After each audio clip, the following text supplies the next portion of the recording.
About the Case Verse. The Case Verse is your space to explore real-world business events, decode disruptions, and uncover timeless management insights.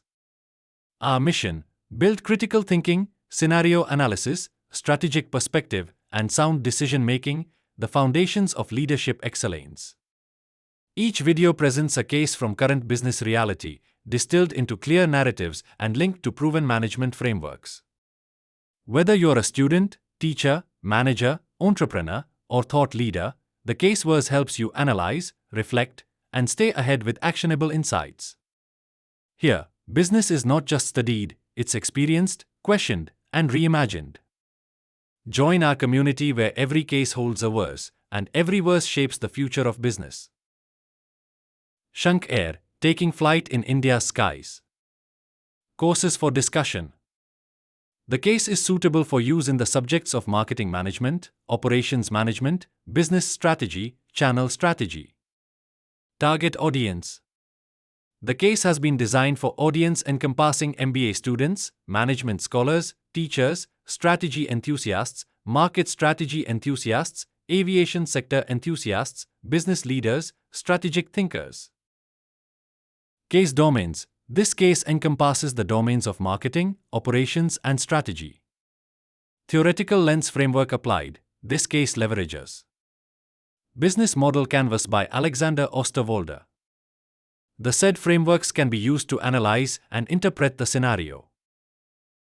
Learning goals. By working through this case, participants will be able to understand how a new entrant in a capital-intensive industry can design its business model for survival and differentiation. To analyze the interdependence of customer segments, value creation, partnerships, revenue diversification, and cost structures in aviation. To apply the Business Model Canvas framework subtly to a real-world inspired case. To critically evaluate risks and competitive responses in an emerging market context. For a free copy of teaching note for this case, mail at thecaseverse1@gmail.com. In 2025, India's aviation sector witnessed the arrival of a new entrant, Shankh Air. The Ministry of Civil Aviation granted it the much-anticipated nod to begin operations, setting the stage for yet another ambitious airline in one of the fastest-growing aviation markets in the world.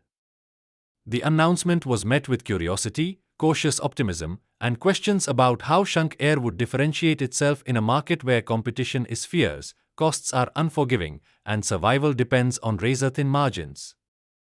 The airline's leadership positioned Shankh Air as a brand rooted in a deep sense of Indian identity, symbolized by its name. The Shankh or conch shell, associated with beginnings, auspiciousness, and a call to action, was a deliberate choice to resonate with domestic travelers seeking a balance between tradition and modernity. Yet, behind the symbolism lay an even greater challenge: to craft a sustainable model of operations in a sector where even established players constantly wrestle with profitability. Shankh Air was not the product of a spur-of-the-moment idea, but rather the culmination of years of deliberation by a group of aviation professionals, entrepreneurs, and investors who saw opportunity in India's expanding air travel demand. Rising middle-class incomes, Tier 2 and Tier 3 city connectivity, and the government's focus on regional air transport schemes were creating a fertile ground for growth. The promoters of Shankh Air aimed to build an airline that was not just another low-cost carrier or premium luxury operator, but one that carved out a space in between. The vision was to offer reliable connectivity at fair pricing while infusing Indian cultural touchpoints into the passenger journey. Whether it was food, in-flight announcements, or cabin design, the goal was to create a sense of belonging in the skies. At the time of its entry, India's skies were dominated by a handful of large players. Low-cost carriers such as Indigo, SpiceJet, and Akash Air controlled the majority of the domestic market, while Air India and Vistara were undergoing transformations under the Tata Group.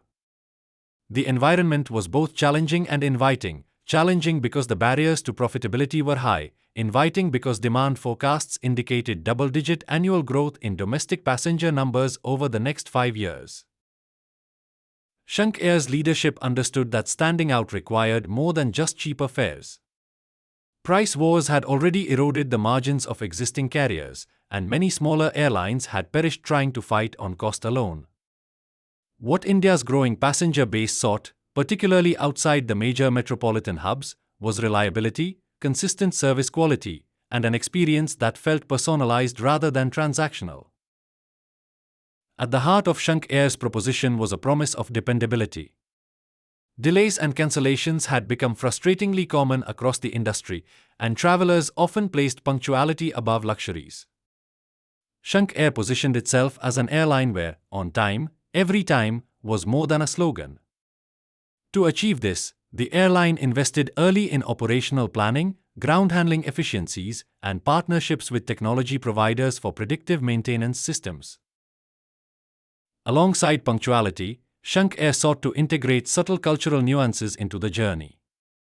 Meal options reflected regional flavors, branding drew inspiration from Indian motifs, and the uniforms of crew members included design elements inspired by traditional textiles. The idea was to create a uniquely Indian flying experience that balanced affordability with authenticity, without slipping into nostalgia or gimmickry. Given the capital-intensive nature of aviation, Shankh Air made careful choices about alliances from the very beginning. Fleet acquisition was planned through operating leases rather than outright purchases, a move that reduced upfront costs and gave flexibility in scaling operations. International aircraft leasing companies were approached with structured agreements that allowed staggered deliveries aligned with the airline's projected route expansion. Collaboration extended beyond aircraft. Airports across Tier 2 and Tier 3 cities, many of which were being upgraded under government schemes, became critical allies. Shankh Air negotiated favorable slot timings and service agreements to ensure smoother turnarounds and cost efficiencies. Ground handling agencies, maintenance organizations, catering companies, and digital booking platforms all became integral partners in constructing the airline's backbone. The emphasis was on building an ecosystem of reliable collaborators rather than going it alone. Unlike legacy carriers, Shankh Air was born in the digital age. Its booking strategy leaned heavily on online distribution channels, mobile applications, and integration with third-party travel aggregators. A simplified interface emphasized transparent pricing, with minimal hidden charges, an irritant for many travelers on competing airlines. The approach aligned with broader consumer trends in India. By 2024, more than 70% of domestic flight tickets were being sold online, with mobile bookings accounting for a rapidly growing share. Platforms such as Make My Trip, GoIbibo, ClearTrip, and Yatra had become household names, with Indigo and Air India investing heavily in direct booking apps to reduce reliance on aggregators. Shankh Air entered this ecosystem with a clear intention to drive direct digital sales through its own platform, while still tapping aggregator reach to build early traction. At the same time, the airline did not ignore offline channels, recognizing that in regional markets, traditional travel agents continued to play a crucial role in influencing customer choice. According to industry estimates, nearly 30% of bookings in Tier 2 and Tier 3 cities still flowed through offline intermediaries, especially for family and group travel. To cater to this, Shankh Air developed partnerships with travel agency networks and offered competitive commission structures, ensuring its services were visible even in markets where digital adoption was uneven. Shankh Air also cultivated a strong presence on social media, positioning itself as approachable and responsive. By engaging directly with passengers, the airline hoped to build a community rather than just a customer base. Early campaigns carried the theme of "A Conch Call to Every Corner of India," reflecting both the brand identity and its regional connectivity ambitions. Live customer support on WhatsApp and AI-powered chatbots were introduced to reduce friction in the booking and post-booking experience, reflecting a growing industry trend where customer service was increasingly digital-first. In short, while incumbents sought to maximize direct online sales to protect margins, Shankh Air's channel strategy was deliberately hybrid, digital-first for efficiency, but inclusive of offline partners to capture the rising wave of first-time flyers in smaller cities. The airline's market focus was clear: the growing base of middle-class travelers in smaller cities who were transitioning from trains and buses to the convenience of air travel. These passengers valued affordability but did not want to feel shortchanged on service. They sought flights that respected their time and pocket but also acknowledged their cultural sensibilities. This segment had been expanding rapidly. According to the Directorate General of Civil Aviation, DGCA, India's domestic air passenger traffic crossed 150 million in 2023, with a year-on-year growth rate of around 20%. Much of this growth came not just from metros, but from Tier 2 and Tier 3 cities, which accounted for nearly one-third of total domestic traffic. Government initiatives like the Udan, Ude Desh Ka Aam Nagrik scheme had already operationalized more than 450 regional routes by 2024, stimulating demand in cities such as Jharsuguda, Darbhanga, and Hubballi, locations previously underserved by air travel. Shankh Air viewed this as its sweet spot. At the same time, Shankh Air did not ignore the urban flyer. Business travelers, students, and families in metros who were fatigued by inconsistent service from existing carriers became a secondary target group. DGCA data indicated that nearly 60% of domestic traffic was still concentrated on metro-to-metro routes like Delhi-Mumbai, Bengaluru-Delhi, and Hyderabad-Mumbai. By balancing regional connections with selective metro-to-metro presence, Shankh Air attempted to de-risk overdependence on any single segment while gradually building brand familiarity among urban travelers.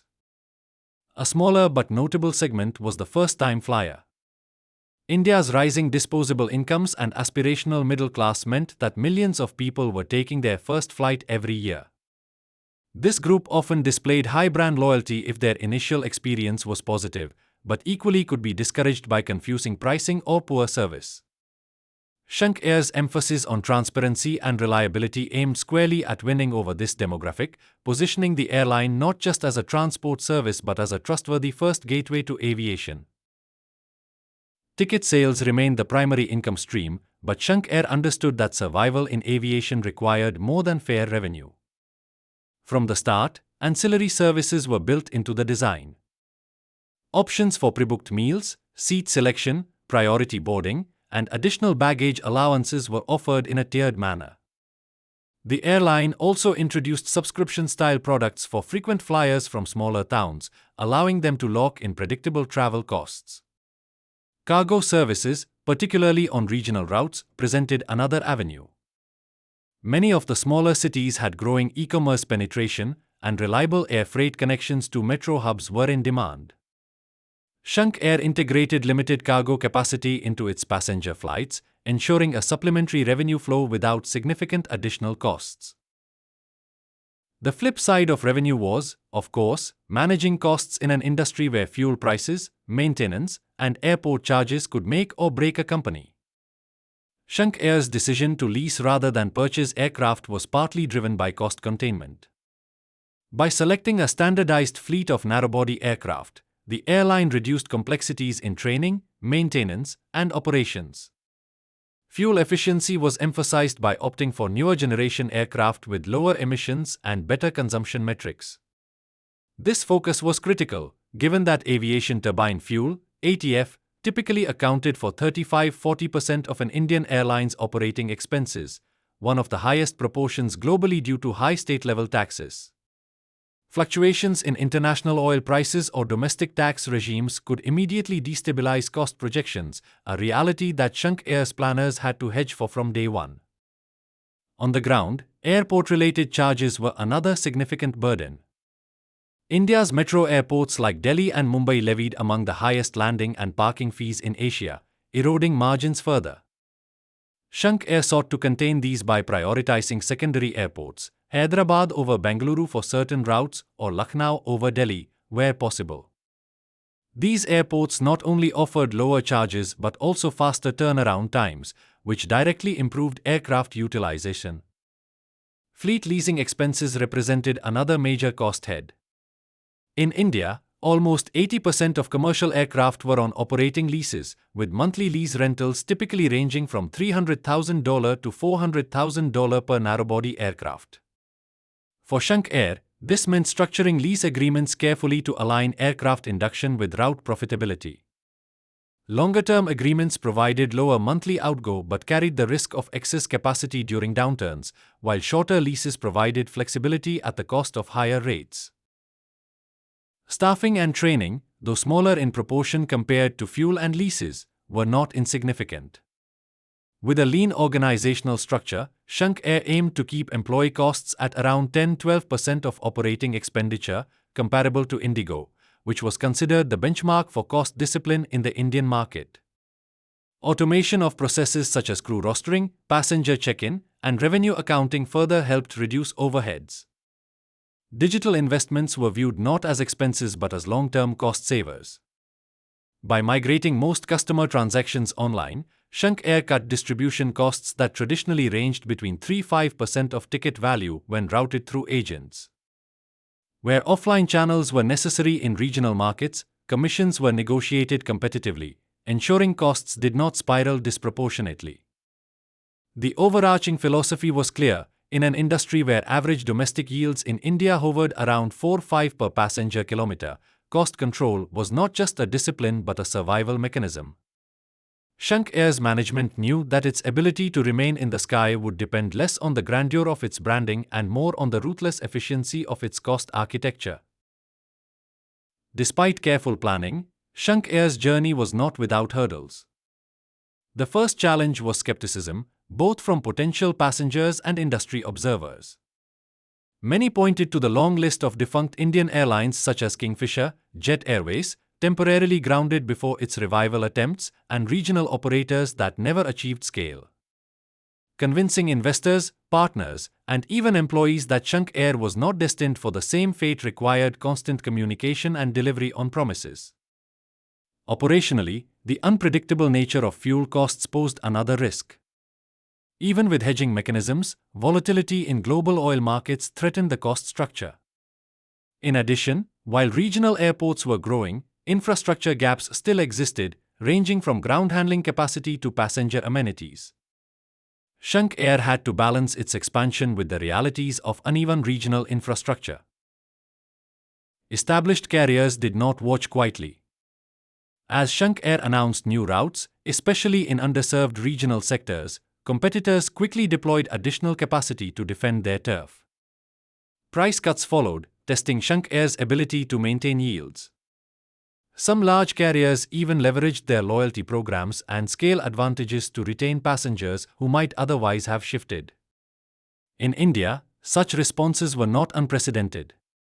When Akash Air entered the market in 2022, incumbents like Indigo and SpiceJet aggressively matched fares on key routes, forcing the new airline to operate with thinner margins. Similarly, Go First, before its suspension, had adopted predatory pricing strategies on certain metro, regional routes to discourage fresh competition. Shankh Air anticipated similar pressures, especially from dominant players such as Indigo, which commanded more than 60% of the domestic market and had the ability to flex its capacity rapidly. Another competitive lever was scheduling. Larger airlines controlled valuable morning and evening slots at congested airports like Delhi, Mumbai, and Bengaluru. By blocking prime timings, incumbents could relegate new entrants to less attractive slots, reducing their appeal to business travelers. The Tata-owned Air India and Vistara, meanwhile, were using their wide-bodied aircraft and network synergies to attract premium passengers with bundled international connectivity, an area Shankh Air had no immediate plans to enter. Customer loyalty programs also played a defensive role. Indigo's 6E rewards, Air India's flying returns, and Vistara's Club Vistara schemes incentivized repeat bookings, while Shankh Air, as a newcomer, lacked the same ability to lock in frequent flyers. Competitors further leaned on corporate travel tie-ups, offering discounted bulk contracts to enterprises, a segment Shankh Air would struggle to penetrate initially. These realities underscored the formidable challenge ahead. Shankh Air could not outspend or outscale incumbents in the short term. Instead, it doubled down on punctuality, transparent pricing, and a no hidden charges promise, hoping to attract passengers frustrated by inconsistent service quality in the industry.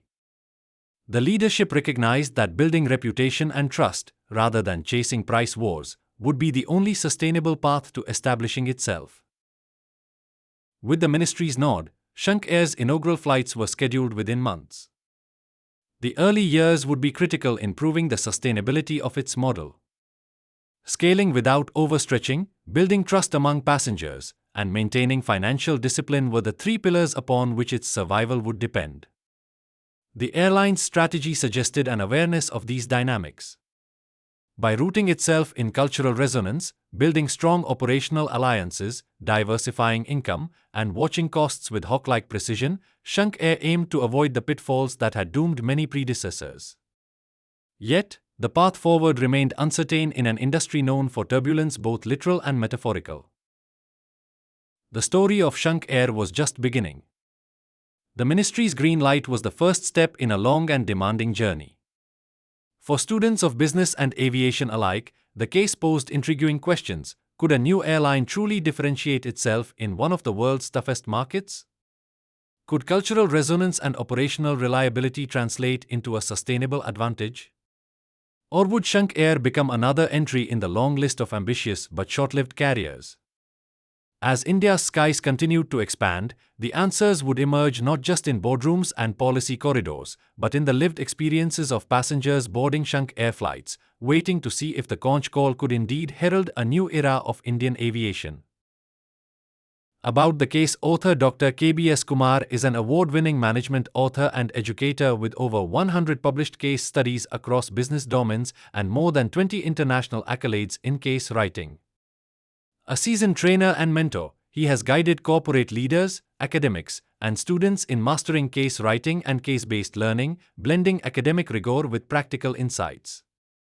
Through the Caseverse, Dr. Kumar transforms real-world business events into engaging case studies, powerful resources for classrooms, corporate training, managerial development, and strategic thinking. Passionate about nurturing critical and analytical skills, his work bridges theory and practice, offering timeless lessons for navigating today's complex business world.